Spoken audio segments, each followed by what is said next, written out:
Hi everyone, welcome to the show today. My name is Jennifer. And I'm Debbie.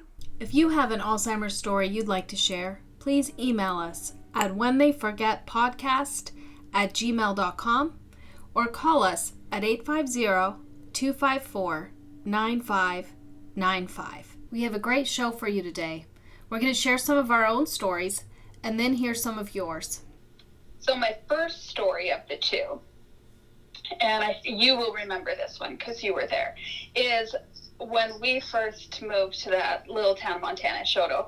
Mom didn't have a car, and she really didn't have any money. So we got that hand-me-down, very old pink, it was a Plymouth car, I think, from the church.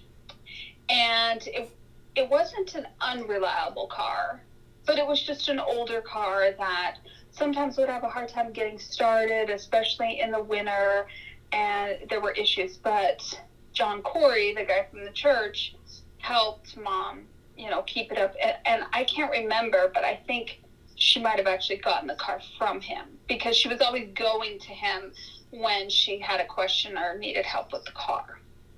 Well, one time she was driving out on one of the highways outside of Shoto, and it stopped running. And so I wasn't there when it happened. I was still at home, but she pulled it over on the side of the road on the highway, marched back into town, and you can just see Mom, right? She's got the lips, and she's got the angry, and she's thinking about what she's going to say all the way to the place where John Corey worked. And she walked in and she threw the keys at him across his desk and said, "I'm done with that car. I can't take it anymore. I just will do without a car." And so then she came home and ranted about the car. That's what I remember. I remember her walking in and there was no car outside. And of course, for us not to have a car, because, that's like this, not a status symbol, but if you don't have a car, it's kind of obvious. So I'm like, oh my God, we don't have a car. And about 30 minutes later, the car pulls up with John Corey, and he comes in, and he walks into the house, and he puts the keys down on the kitchen table, and he says, "E does not stand for enough." But she had run it out of gas. And so it was just like, so after that, we always made jokes with her when her car wouldn't start or whatever. "E does not stand for enough." And I think he probably still remembers that and tells people that story. Yeah.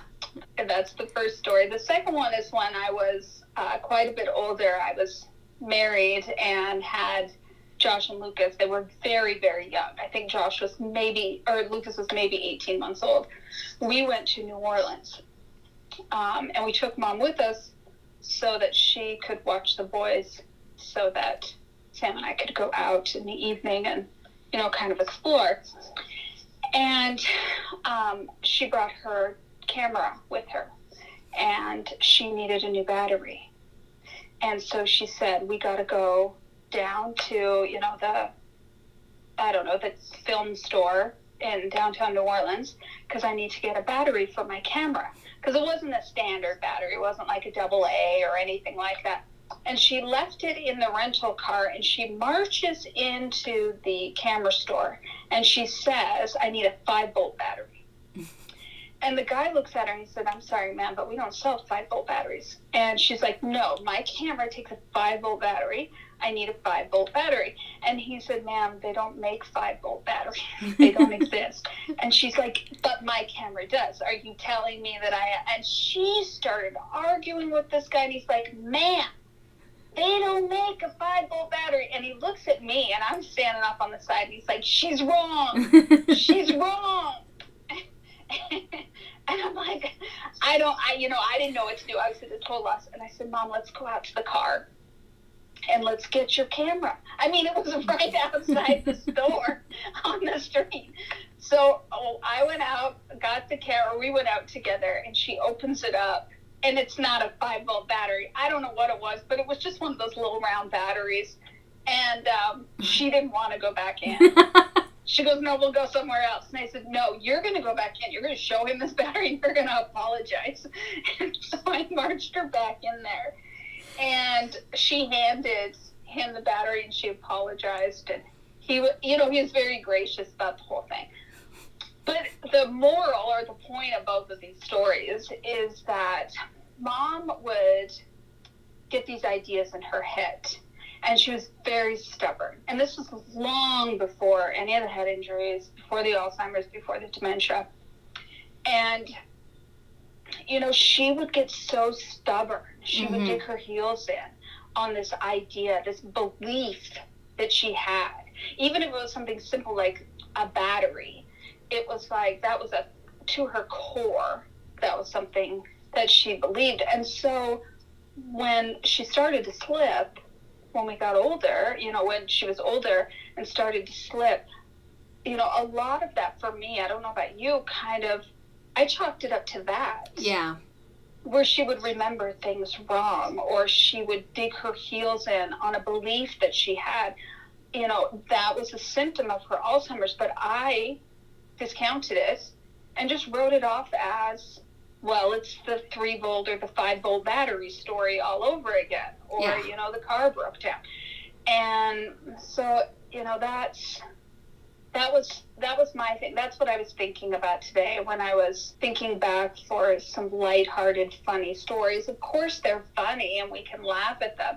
But then when you fast forward to the fact that it was those kind of stories that misled me, that I didn't know something was wrong, because she would do the same types of things and she would get this memory in her head, or this, thing that was completely wrong and off base, and it was a symptom of her Alzheimer's, but I, just wrote it off as, well, that's just Mom being stubborn. Yeah. That's just Mom, with her core belief being askew. And so that's what I was thinking about today with her. Yeah. Because it's fun to tell those stories. And that's what I've tried to do with, especially Tommy, is to tell the stories. Because, right now, there's not a lot of fun to tell. Yeah. So I try to remember those times and those funny stories. So that was mine for today. Do you remember that whole E does not stand for enough? I do, yeah. Okay. Mine is from about 1.5 years ago. Mine you will definitely remember. Because pretty much almost every day we remind ourselves of this story. So Mom had been at her memory care for maybe, 6 months or so. And she still was in that phase where she didn't like it a whole lot and felt like we had shoved her there or put her there to forget about her. And she was also still in the phase where she would try to stick her foot in the door, like the heavy metal door that closes on the magnet, or she would try to put her fingers out there. And I would always have to say, like, Mom, I've got to close the door. And she would give me the face and then, like, hit the door with her cane or ram it with her walker or whatever. So you and I were leaving one day, and she had done that. She's deaf in one ear and has been since she was a child. So, we knew or learned some basic sign, but she did some basic signs like the I love you sign. And she goes after we left and we were like, Mom, we've got to close the door. She goes to the window and she taps on the window by the door with her cane. And she puts her little hand through the blinds with the I love you. And we're all, I love you back and waving at her. And then the other hand comes out in between the blinds. And she flips us off. Oh, which, she never swore. She would say damn or hell when we were kids. I remember that. But the F word and bigger swear words, she never swore really like that until she got Alzheimer's. Until after she was diagnosed and she lost her filter and she would just blurt out stuff. And so you and I saw this and we died laughing, like this I love you, F you, coming out the window at us. And we died laughing. It wasn't funny for her, but we laughed so hard. And then that very night, I think you sent me a text message and put in the text message the little emojis of the I love you, F you, fingers, and then a heart. And pretty much almost every day we end up texting that to each other. So we're always reminded of this funny moment with her when she was frustrated, but still she had her sense of humor and her silliness, and then let us know what she was really thinking. Yeah, I wish we would have gotten a picture of that. Me too. I know. I just wish, because it was such a precious little face that she had on too when she was doing it. And the whole thing is that's kind of like the bittersweet of our life right now is, we love to see our mom, and it's brought us so much closer to her, but at the same time it's like, you Alzheimer's. Yeah. I know you're gonna have to bleep me, but I will. That's it. Yeah. And that has actually become our family thing. It's yours and mine, but I mean, Joe does it. Yeah. I do it to Joe, and when I text Lucas or Josh, and Michelle, I'm not even sure I've ever told them the story, but I do that to them, and they do it back. Yep. So I think that one's going to live on for a long time. That for one's a long going to get time. passed down. Yep, for sure. That's a great story.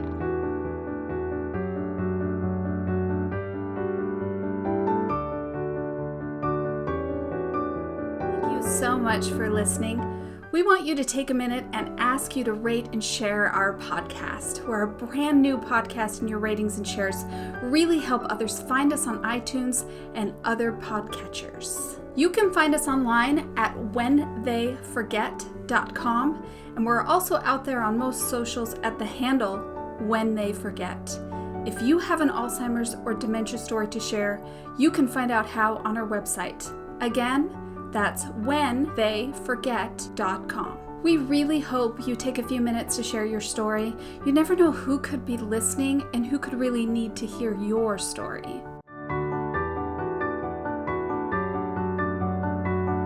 So, I thought we'd take a couple minutes and talk about I hate calling it a pandemic. I always put emphasis, I know it's pandemic, but I always call it a pandemic.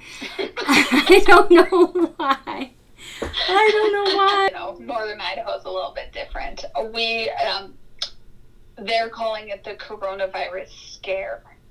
Oh, wow. So, like our messies, it's due to the coronavirus scare, you're not able to eat here. You have to take it and go, is what the sign says.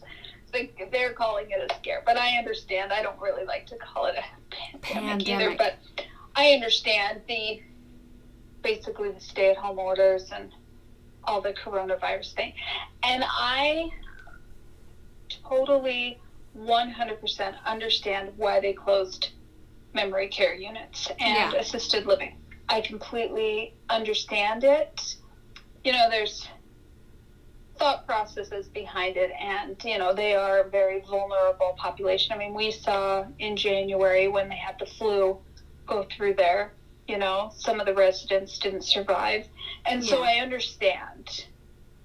But for me, for about a year now, I've been coming over there at least once every 6 weeks. I try to do once a month, where I come over, and the first time I did it was last April, and I came over by myself and stayed for a week.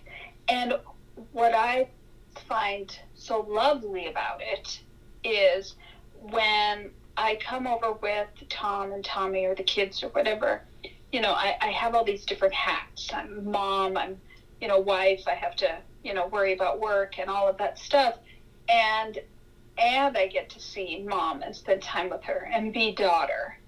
But when I come over by myself, I get to just be daughter. Yeah. And I I love visiting with you and Brian, but, just to know that I have all the time in the world to sit there with mom. Do I sit there for long periods of time? No. Mm-hmm. But I have all the time in the world to spend with her. And it's all of my focus. Yeah. And so, I would take the train because I don't fly by myself. I fly again, but I don't fly by myself. And I don't drive very long distances by myself either. So I would take the train. And the train on the way over is a little bit of a hassle. It leaves at midnight from Sandpoint. And then I just would get into my sleeper car and I would fall asleep and wake up a couple hours outside of Portland. Is it the most restful night of sleep? No. But, it's an easy trip. And the train ride back allows me to decompress and think about Mom and what if that's the last time that I saw her, and, did I say everything I wanted to, and kind of just reminisce and think about that before I get off the train and all those hats go back on. Yeah. And I have really loved that time.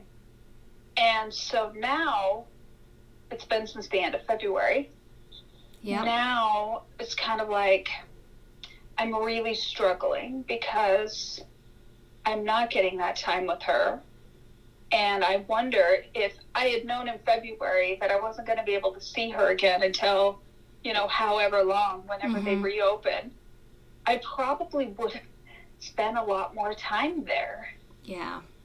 And I would have I know I would have given her an extra hug and told her I loved her one more time, because by the time we get back, I just don't know where she's going to be at in her progression, because every time I went for the past year, it was a little bit worse. Yeah. And now it's going to be a lot different. Yeah. She's not getting the mental stimulation from us. She's not getting the, remember when we did this? And, all of those memory triggers that we do for her, no one can do. Yeah. Yeah. And, beyond that, I'm just missing that time that I got to spend with Mom. And so it's been really hard. I mean, it's a side effect that a lot of people don't realize. There's a lot of people are like, oh, I'm stuck at home, I'm bored, I can't get toilet paper. Yeah. Wah. I mean, we don't get to see we don't get to see our mom in what might be the final months of her being lucid. Yeah. When they finally, and I mean, I know it's a catastrophic way to look at it, but at the same time, it's the reality of our situation. By the time they reopen that memory care unit and we can go in, is she going to remember us? Yeah. Where is she going to be at in her disease? Yeah. And that's what's really hard on me. Yeah. I understand the purpose.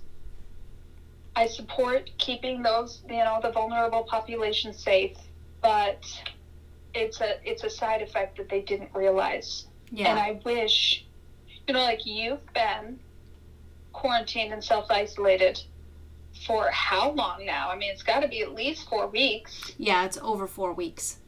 I don't understand why you can't go in. Well, yeah, and that was my thing last week. Like, I called actually 2 weeks ago, and then I talked to the lady who runs it last week too. And I was like, okay, so if I've stayed home and I haven't gone to the grocery store and I haven't done anything and I'm not sick and I don't have a cough and, I know the people around me aren't sick and they haven't been anywhere or done anything either, why can't I go in and, an isolation area, a space off by ourselves, sit us 6 feet apart, but be in there with her face to face, not through a window and not on FaceTime, which is really sporadic too, and play music for her that she remembers and say the funny things, that trigger her to laugh, like say la shits. She used to, that was always one of her funny things was, oh, well, say la shits. And it would make us all laugh. And that's been my biggest hurdle is, I'm doing everything that I'm supposed to do.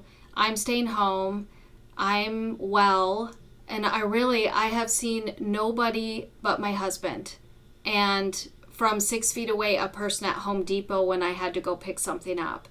I'm very frustrated that there isn't something, or that somebody isn't saying something about how it's important for us to be in there or with them somehow. Bring them outside, have a bench, something like, just anything.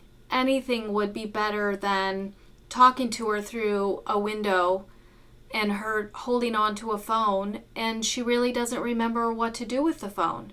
And so I have to keep motioning for her, hold the phone up to your ear to remind her to do that. And then to find out last week that the last 2 calls that we've had with her, the FaceTime calls, she's burst out crying when the call ended because she misses seeing us. And the little bits that I do get from her speech is worse. Her train of thought and the things that go through her mind they make a lot less sense than they did. And we're just going so many days and weeks in between seeing her that there's not that continuity of our faces and our voices and our presence and the hugs. I think that too. That last day when I knew the next day they were closing it down, I went to see her twice. And I really tried the second time and I held it together, but I played her Anne Murray. And she started, and she started crying, trying to sing that song, Could I Have This Dance, for the rest of my life. Mm-hmm. Yeah, I understand they're trying to keep these people safe, but there's other consequences besides the coronavirus. Yeah. I mean, there's going to be there's going to be other implications. There's other dangers. There's other drawbacks to this whole thing. Yeah. And so I'm with you. I mean, I can't imagine being there. I mean, you're only 10 minutes away. Yeah. I can't imagine being there and not being allowed to be let in. Yeah. I mean, at least I'm 6 hours away, so it's a little bit different for me. Yeah. But, I mean, if she just lived right down the road, that'd be really hard for me. Yep. So it is.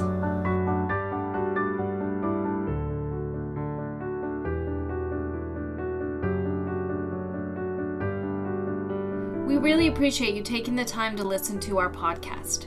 We're releasing episodes every 2 weeks, so look for our next one to be out soon.